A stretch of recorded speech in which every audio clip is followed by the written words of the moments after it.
এর আগে অনেক খোঁজাখুঁজি করছি, জানতে পারি নাই, তো আজকে একদম কনফার্ম শিওর হইলাম যে ও নাই, ও দুনিয়াতে আর নাই, আল্লাহ ওরে নিয়ে গেছে।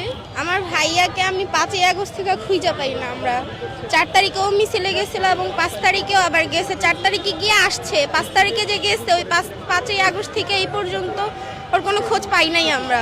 পরবর্তীতে অনেক জায়গায় খোঁজাখুঁজি করছে। আমার আম্মু অসুস্থ মানুষ, ঢাকা মেডিকেলের মর্গে গেছে, আমি মাদ্রাসায় পড়ি, ঢাকা মেডিকেলের মর্গে পর্যন্ত গিয়ে খুঁজে আসছে, তখন ওর লাশ পাওয়া যায় নাই। তো এখন আইসা শুনে ওরে বেয়ারিশ হিসাবে লাশ দাফন করা হয়েছে, ও তো বেয়ারিশ না।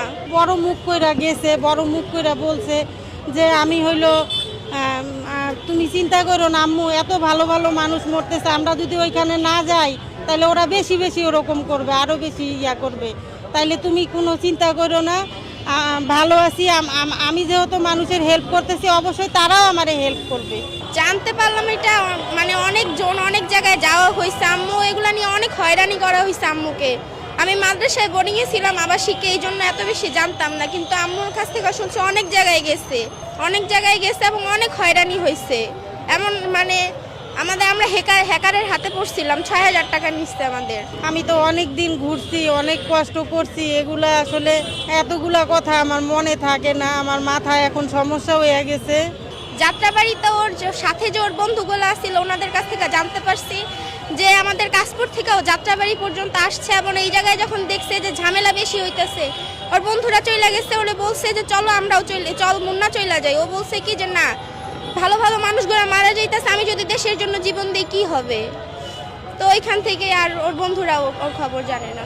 আপনার ছেলে কি করতো? ও হলো গার্মেন্টসে চাকরি করতো। বয়স কেমন ছিল? 2 নাম্বার নিস ফেলোয়ারে, এমজি নিস ফেলোয়ার, 24। বিয়ে করেছিল? না, ও 25 সালে বিয়ে করার কথা ছিল। জুরাইন কবরস্থানে দাফন করা আছে ওর লাশটা, তো ওইখান থেকে নিয়ে যেন আমাদের গ্রামের বাড়িতে ওরে দাফন করা হয়। এইটাই কতদিন পরে জানতে পারলেন? আজকে প্রায় 1 বছর 5 মাস পরে। খুনি হাসিনার জন্য যে রায়টা হয়েছে, ওই রায়টা যেন ওনাকে বাংলাদেশে আইনা ওই রায়টা যেন বাস্তবায়ন করা হয়। সরকারের কাছে আহ্বান আমার যে রাষ্ট্রীয় মর্যাদা দিয়ে শহীদিভাবে তার লাশটা আমাদের কাছে জানি আমার গ্রামের বাড়িতে নিয়ে যায়, সে জানি গ্যাজেটভুক্ত হয়, এটাই আমার সরকারের কাছে আবেদন।